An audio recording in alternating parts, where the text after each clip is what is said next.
자, 이번 시간에는 가족의 의미를 정리해 봅시다. 이것에 대해서 공부해 보겠습니다. 여기 한번 눌러 볼게요. 내가 생각하는 가족은 어떤 의미를 지니는지 생각하여 정리해 봅니다. 네, 내가 생각하는 가족은 어떤 의미를 지니는지 생각하여 정리해 봅시다. 돼 있죠. 여러분들이 가족이라고 하면은 뭐 어떤 생각이 떠오를 거예요. 그러한 가족들이 여러분들한테 어떤 의미가 있는지 한번 생각해 보는 시간을 가져보겠습니다.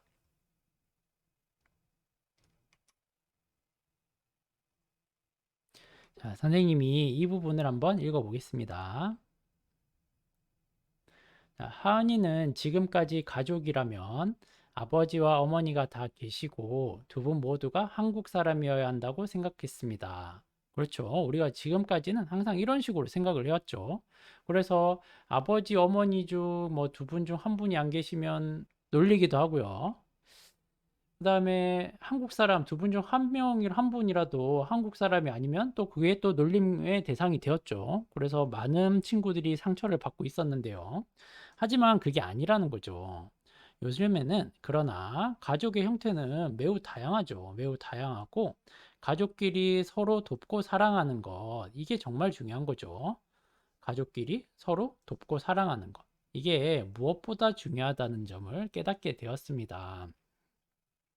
자, 가족의 형태는 다양하기 때문에 이러한 형태를 가지고서는 우리가 이제 더 이상 뭐 가족의 정의라고 하기는 그렇습니다. 아닌 거예요.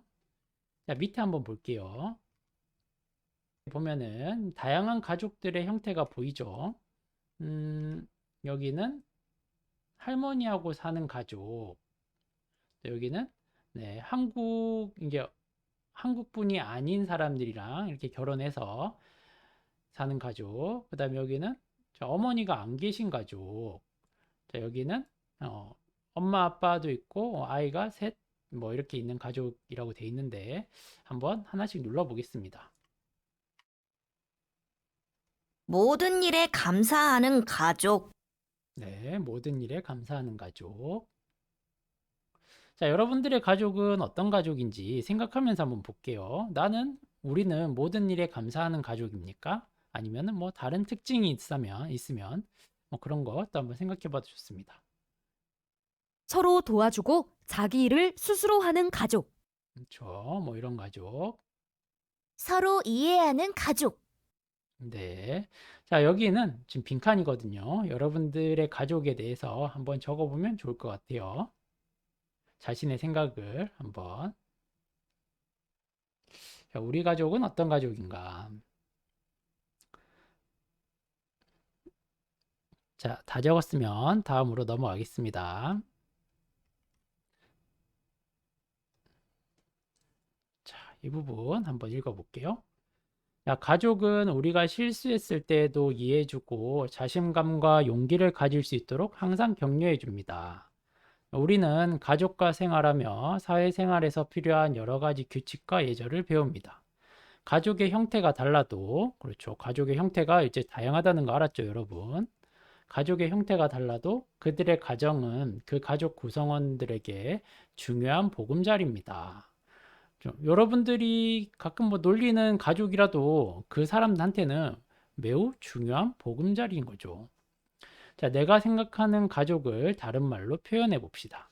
그렇게 생각한 까닭을 쓰고 친구들과 이야기해 봅시다. 여러분들이 생각하는 가족, 요걸 한번 표현해 보세요. 가족은 비빔밥이다. 왜냐하면 다양한 가족 구성원들이 모여서 하나의 가정을 이루기 때문이다. 그렇죠. 자, 여러분들도 여기에 이 부분에 한번 적어 보겠습니다. 여러분들은 가족이 뭐라고 생각하는지 한번 적어 볼게요.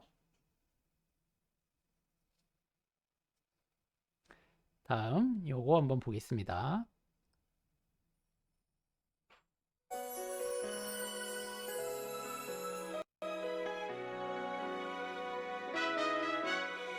아빠 아침에 출근할 때 뽀뽀해줘서 고마워. 엄마 품에서 잠이 들 때 잘 자라줘서 고마워. 아빠, 엄마 아니에요. 우리가 더 고마워요. 아빠, 빠빠빠 고마워요. 사랑해줘서 고마워요. 엄마, 맘마마 고마워요. 사랑해줘서 고마워요. 기쁠 때도 슬플 때도 가족이라서 고마워요. 아빠, 엄마는 나만 보면 우리 예쁜 딸 고마워. 아빠, 엄마 아니에요. 함께라서 고마워요. 아빠, 빠빠빠 고마워요. 사랑해줘서 고마워요. 엄마, 맘마마 고마워요. 사랑해줘서 고마워요. 기쁠 때도 슬플 때도 가족이라서 고마워요.